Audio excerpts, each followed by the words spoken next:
Hello, gals, pals, and cinephiles. I'm Ozzy Gonzalez, and today we're going to be taking a look at a couple of some of the best high school films. With back to school right around the corner, I decided to make a list of films that take place in high school. Keep in mind, this is not a countdown of some of the best high school films of all time, but rather a list of films spanning different genres that use the same location.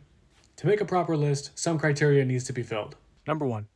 The majority of the films need to take place in a high school, being either the location or time. So this automatically eliminates films like Ferris Bueller, Booksmart, and as much as it hurts me, Superbad. Even though these are all great films, they sadly don't fit the criteria. But if you have the time, I highly recommend watching them. Number 2. The main character needs to be a teenager.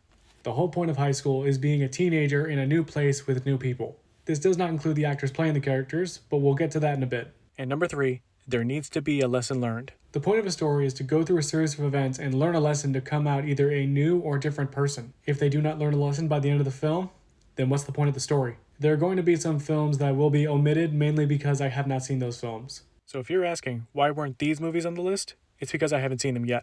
But enough of me talking, let's get into the list. The first one on this list is a movie that's had a major impact on the 2000s and high school films in general. It's the pop culture phenomenon, Mean Girls. Based on the book Queen Bees and Wannabes, Mean Girls follows our protagonist Katie Heron, played by Lindsay Lohan, transferring from Africa to the suburbs of Illinois. Katie gets to experience high school in the States, but gets an awakening to what high school is really like, until she meets a group of students called the Plastics. The group consists of a ditzy Karen Smith, played by Amanda Seyfried, the gossipy rich kid Gretchen Wieners, played by Lacey Chabert, and the top mean girl Regina George, played by Rachel McAdams. Katie then meets Janice Ian, played by Lizzie Kaplan, and Damien, played by Daniel Franzese, who both think it's time for the Plastics to be knocked down a peg with Katie's help. What can I say about Mean Girls that hasn't been said already? It's perfect for the time of the year it was released, made an impact on both teens and adults, and is mentioned in pop culture with the costumes and had people quoting the phrases to this day. That is so fetch. Gretchen, stop trying to make fetch happen. It's not going to happen. On Wednesdays, we wear pink. So if you're from Africa, why are you white? She doesn't even go here. You go, Glen Coco. I can't go out. I'm sick. Boo, you whore. Get in, loser. We're going shopping. What are you? I'm a mouse. Duh.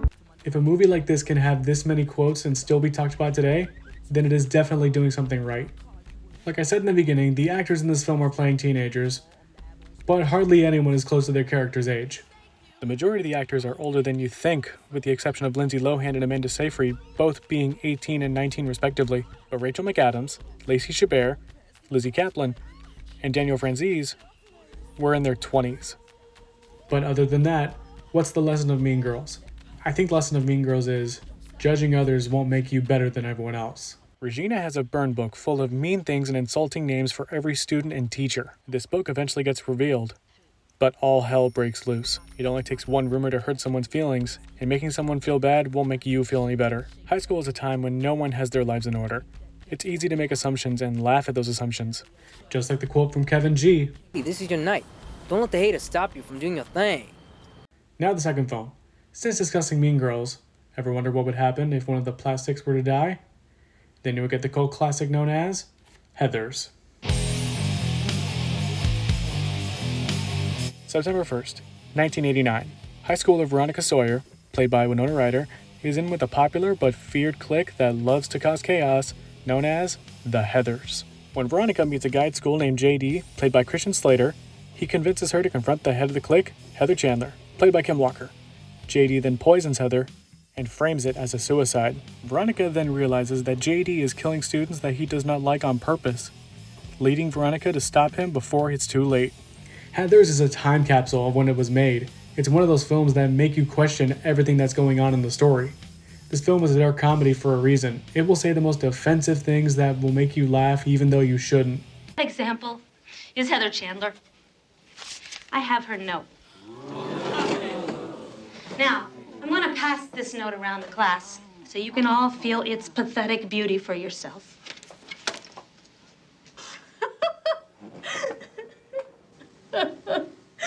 And that's just one of the many, many jokes in this film. The majority of the characters in Heathers are teenagers, and so are the actors. Christian Slater was 19, and Shannon Doherty was 17. The biggest surprise was Winona Ryder, who turned 16 during production, but Kim Walker was 20 years old, making her the oldest of the core cast. But the success of Heathers was not as good as you think it was. The film actually bombed at the box office, failing only to make a third of their budget, but when it became available on DVD and rental, it became an underground cult classic. This underground success ended up gaining a mass following of fans, which also made an even more popular off-Broadway musical rendition. But with everything this film has, what's the main lesson of Heathers? It's simple. A bad friendship is not worth being popular. Throughout the film, Veronica keeps saying that the Heathers are not her friends. It's just like they're people I work with and our job is being popular and shit. They constantly made fun of her and peer pressured her into doing things that she did not want to do. No amount of popularity is worth putting yourself through something that you don't want to do. If the person's more trouble than you're willing to put up with, then maybe it's time to find some new friends. On to the next film. Heathers was a bit of a dark edge, but do you ever wonder what would happen if the Heathers were nice? Then you would get Clueless.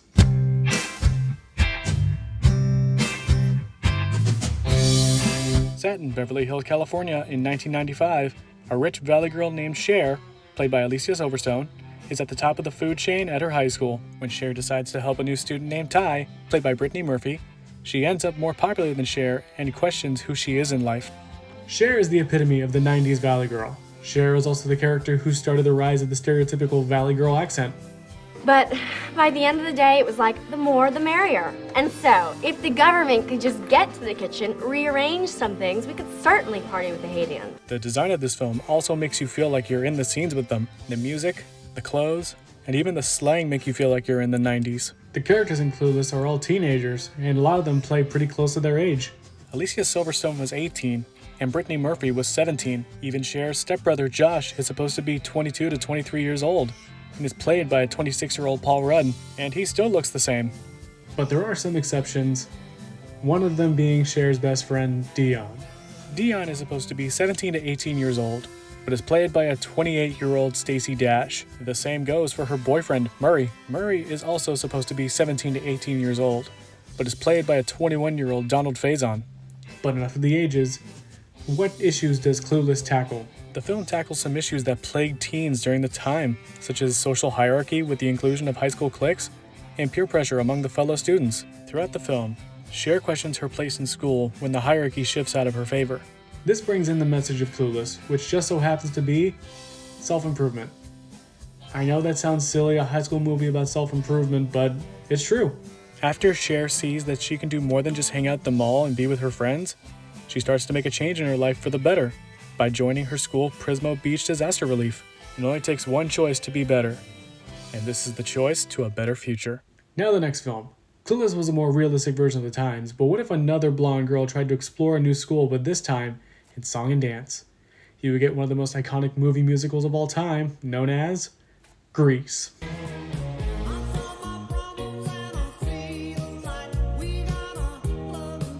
Grease is a musical romance film that follows our two protagonists during the 1950s. Danny Zuko, played by John Travolta, and Sandy Olsen, played by Olivia Newton-John, are the star-crossed lovers that come from two different sides of the social coin. Danny is a leather jacket-wearing T-bird and a hothead who likes to act cool and drive fast. And Sandy is a kind and innocent exchange student from Australia. The two of them have a summer romance that leaves an impact on both of them. Sandy is expected to return home after the summer ends, but when it is revealed that she can stay to finish her school year, she then attends the same school as Danny.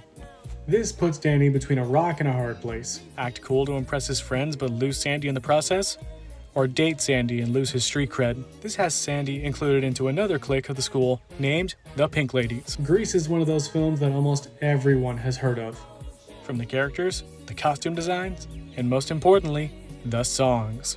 Sadly, I can't play them for copyright reasons, but that doesn't mean I can't talk about them. From Summer Nights, Grease Lightning, to the finale, You're the One That I Want, these songs will have you tapping your foot from beginning to end. The characters in Grease are all 18 years old, but none of the actors are even close to their characters' ages. John Travolta and Olivia Newton-John were 23 and 29, and the T-Birds were a lot older than you think. The same goes for the Pink Ladies.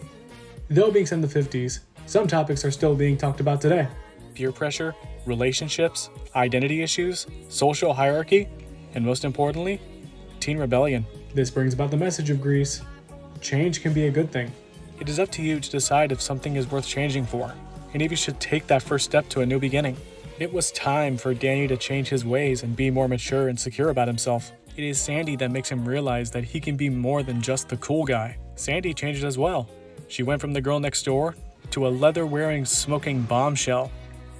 A lot of people had a problem with Sandy changing everything about herself, but I always thought it was called for. They both changed for each other. They loved each other so much that both of them were willing to change for the other person. It is change that can impact yourself and those around you to make it worth it in the end. On to the next film. With Grease being a classic, how about we shift to something new where the main character also has feelings for someone that he can't talk to? That would give us the 2018 film that sparked a generation, Love, Simon. Based on the novel Simon vs. the Homo Sapien Agenda, Love, Simon is the story of Simon Spear, played by Nick Robinson, who has a secret that none of his friends or family know about. He's gay. When Simon sees an anonymous post from another student having the same problems, they both start to message and bond over their shared issue. Both of them bond over the shared issue, and it is Simon's goal to find this mystery messenger and find love. Love, Simon is what I believe to be a great representation of what high school is like now. Even though I graduated high school a year before this film came out, it felt like high school. The cliques, after-school activities, and even the bad stuff like social anxiety. Love, Simon also had a major impact on the LGBTQ+ community. Love, Simon is the first film produced by a major Hollywood studio to have a gay teenager as the protagonist. This allowed people of the LGBTQ+ community to watch a movie and feel seen and heard. The actors in Love, Simon are somewhat close to their characters' ages of 17 to 18 years old. Nick Robinson, Catherine Langford, and Jorge Lindeborg Jr. were 22 years old, but Alexandra Shipp and Logan Miller were 27 years old. With all of the troubles that Simon goes through, what is the lesson of Love, Simon? The main lesson of Love, Simon is a powerful one. Be happy with who you are, and not who everyone wants you to be. Everyone put this thought of who Simon was in their heads, that when he told his truth, he was shunned and ostracized. Also, Simon needs better friends. Yeah, the moment that Simon was out, they ditch him and don't talk to him. Then they all become friends again like nothing ever happened. Another good lesson. Find friends who will always be there for you. Now the next film. Love, Simon was a film that talked about a very serious subject with a protagonist that was considered an outcast. But what if the entire cast were outcasts? Then you would get The Perks of Being a Wallflower. Based on the book of the same name, The Perks of Being a Wallflower is set in the 90s about a socially awkward, introverted 14-year-old starting freshman year named Charlie, played by Logan Lerman. Charlie has a history of mental illness, so he starts writing letters to himself to cope with his struggles. On the first day of school, Charlie meets Patrick, played by Ezra Miller, an openly gay senior, and his stepsister, Sam, played by Emma Watson. Charlie starts to spend time with the free-spirited Patrick and Sam. This causes Charlie to begin to form a little crush on Sam. I'm not gonna lie, this is a very heavy and emotional movie, and the actors help out with it a lot. Charlie is supposed to be 14, but Logan Lerman was 20 in this role. Sam is supposed to be 17, but Emma Watson was 21. And Patrick is supposed to be 17 to 18, but Ezra Miller was 19, the only actor close enough to their character's age. I'm not lying when I say that this is a very emotional movie. Some moments from this film will leave you with nothing but tears in your eyes. Not every school is going to be perfect. Not every day is going to be the best. But it is the people you surround yourself with that make those days easier. This brings the lesson of Perks of Being a Wallflower. You can be the best version of yourself, as long as you believe it. Yes, Charlie had Sam and Patrick to help him, but it was Charlie who took the chance to get out of his comfort zone for something he wanted. There are some very heavy topics in this film, so if you have a hard time with any of these following topics, you can go ahead and skip this one. I'm not telling you to watch this movie, but if you do plan to watch it, just know that it's going to be a difficult watch. Now the next film. Perks of Being a Wallflower was a heavy hitter with heavy situations, but ever wonder what would happen if you swap the gender, keep the drama, and up the comedy? Then you would get Greta Gerwig's directorial debut, Lady Bird.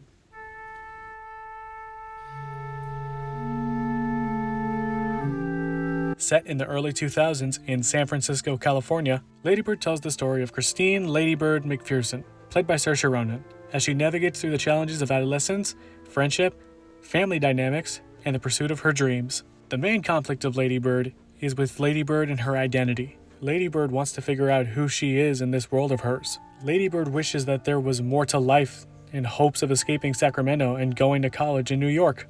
What makes Lady Bird so good is that she goes through the same things that every high schooler goes through. The anxiety of the future, wanting to fit in, finding a group of friends through an activity, and so much more that this film does greatly in. This movie also knows when it's time to be serious. Give me a number for how much it costs to raise me, and I'm gonna get older and make a lot of money and write you a check for what I owe you so that I never have to speak to you again. And when you can crack up a couple jokes. College, and then maybe you'd learn to pull yourself up and not expect everybody to do everything. And sometimes it can do both. Hattie assigned you a role, by the way. You just never showed up to claim it. What role? The Tempest. There is no role of the Tempest! It is the titular role! No, it's a made-up thing, so we all can participate. You can't do anything unless you're the center of attention, can you? No. And it's all thanks to the actors of Lady Bird. If it weren't for this cast, I don't think that this movie would have made much of an impact. Lady Bird is 17 to 18 years old, but Saoirse Ronan was 23. Lady Bird's best friend Julie was also 17 to 18 years old, but was played by a 24-year-old Beanie Feldstein. The film even had the rising star of Timothée Chalamet playing a 17 to 18-year-old Kyle, but Timothy was only 22 at the time, making him the only one closest to their character's age. But what's the lesson of Lady Bird? I believe that the lesson of Lady Bird is appreciate what you have and where you come from.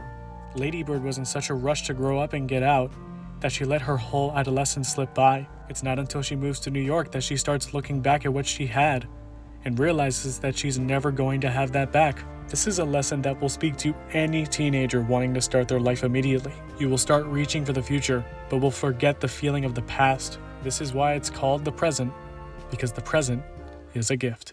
After the realism of Lady Bird, how about a comedy where your mother was more forgetful than assertive? Then you would get the directorial debut of the late great John Hughes, known as 16 Candles.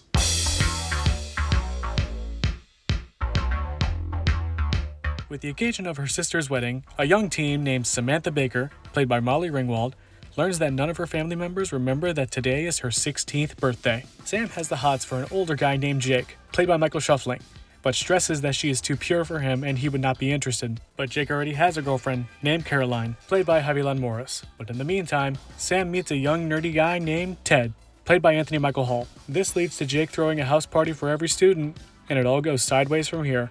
16 Candles is a film that perfectly captures the awkward years of teenage life. From peer pressure, body image, relationships, and the expectations of family, that's just the tip of the iceberg. Plus, the actors in this film knock it out of the park. That is because the majority of the main cast are teenagers. Molly Ringwald and Anthony Michael Hall are both the same age as their characters, being 16 years old. But Michael Shuffling was playing a 17-year-old Jake at the age of 23, and Haviland Morris was playing a 17-year-old Caroline at the age of 25, making her the oldest of the core cast. But other than the cast, some things in this film do not age well. One of them being this character. What's happening, hot stuff? Long Duck Dong, yes, that is his name, is the Asian stereotype and comic relief of the film, having broken English, surprised by everything, and every other bad stereotype rolled into one character. Pushing lawn mowing machine so Grandpa's hyena don't get disturbed. Hernia. Oh, sexy girlfriend! Banzai! Automobile!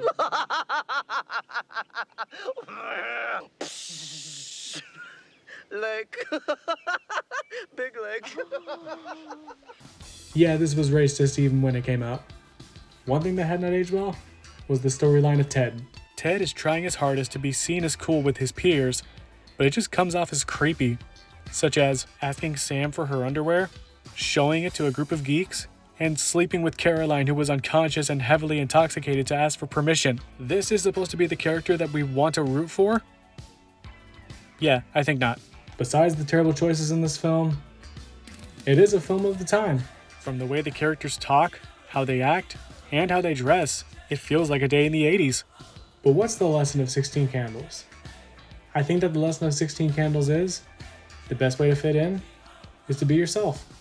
Throughout the film, Sam tries her best to fit in, But it's not until she's honest with herself and everyone that she gets what she wants. Sam tried to be who she wasn't, and Jake ended up liking her for who she is and not who she isn't, leading Sam and Jake to spend time together for a birthday cake that Sam will never forget. On to the penultimate film. With the goofiness of 16 Candles, how about another John Hughes film with two of the same actors, but even more drama? You would get the film that made Saturday Detention look cool, The Breakfast Club.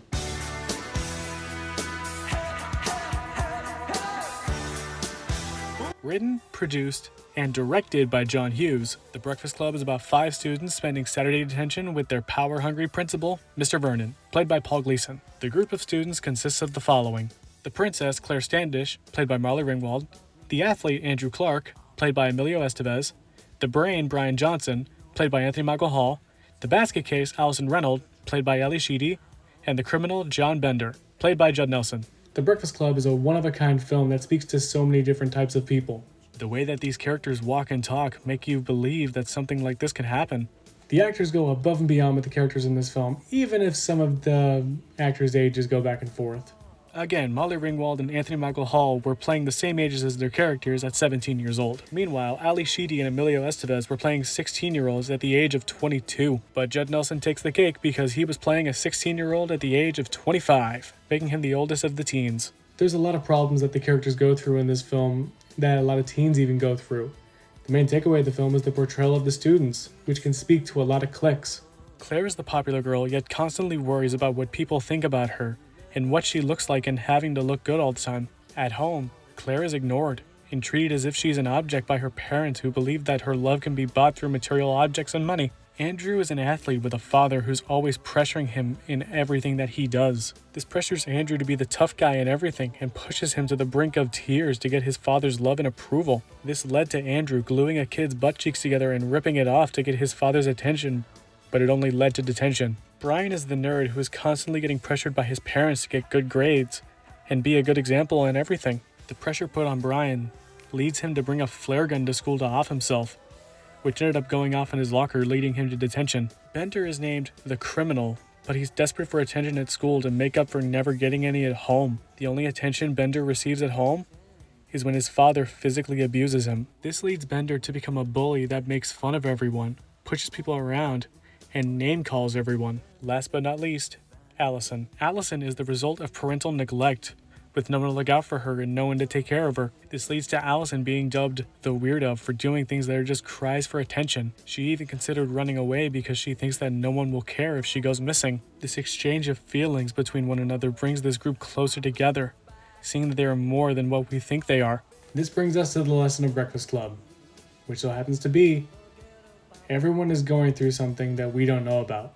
When we first meet these characters, they all have these perceived thoughts about who everyone is. It's not until they decide to talk and hear everyone out that they start to see no one is who they think they are. This group of people saw that they're not so different from each other and share these emotions to come closer as friends. This film is definitely something that will make you see people a little different. Now for the final film. Just like how The Breakfast Club showed the youth of the time, what would happen if a superhero movie was inspired by John Hughes? You would get the return of the wall-crawling superhero, Spider-Man: Homecoming.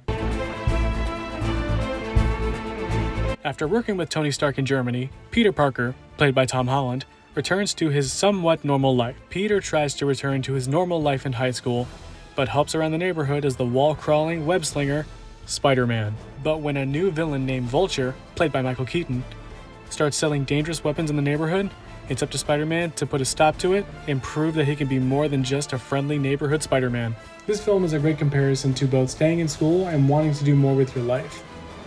The cast of the film is also perfect even with the age gaps. Tom Holland is playing a 15-year-old Peter Parker at the age of 21, and Jacob Batalon is playing 15-year-old Ned Leeds at the age of 20. But at least the actors look somewhat close to their characters' ages.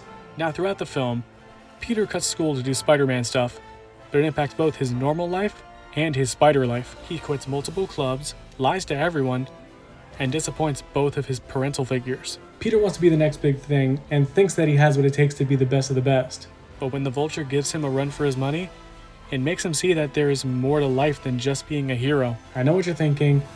Why is a Spider-Man movie among the same films as 16 Candles and Breakfast Club? That is because the director of Spider-Man Homecoming, John Watts, used John Hughes films as inspirations for this film, from the characters, the wardrobe, to even copying some of the posters and scenes. But what's the lesson of Spider-Man Homecoming? I think it's a phrase that's been said by Spider-Man for many years, and it is, with great power comes great responsibility. I know it seems like a cop-out answer, but that is the lesson of almost every Spider-Man film. It takes Peter a while to realize that he is more than just the new suit. He is a young man trying to find himself in a world that he wants to fit into. He's a small fish in a big pond who wants to make his mentor proud. He saw what he wants to be, and he's trying his hardest to get there as fast as possible. He learns that he's not in a rush. He has all the time in the world. This is a perfect example of what a teenager would do in this situation. Peter becomes the Spider-Man that he needed to be, and he would not have gotten there if it weren't for his choices. And those choices made a Spider-Boy become a Spider-Man. And that's the end of my high school list. I hope you all enjoyed it and what I had to say about them. I really hope that a couple of people got to watch some of them and check them out. And if they did, I consider that a win. Do you agree? Do you disagree? If so, just leave a comment. Thank you for watching and listening. See you next time.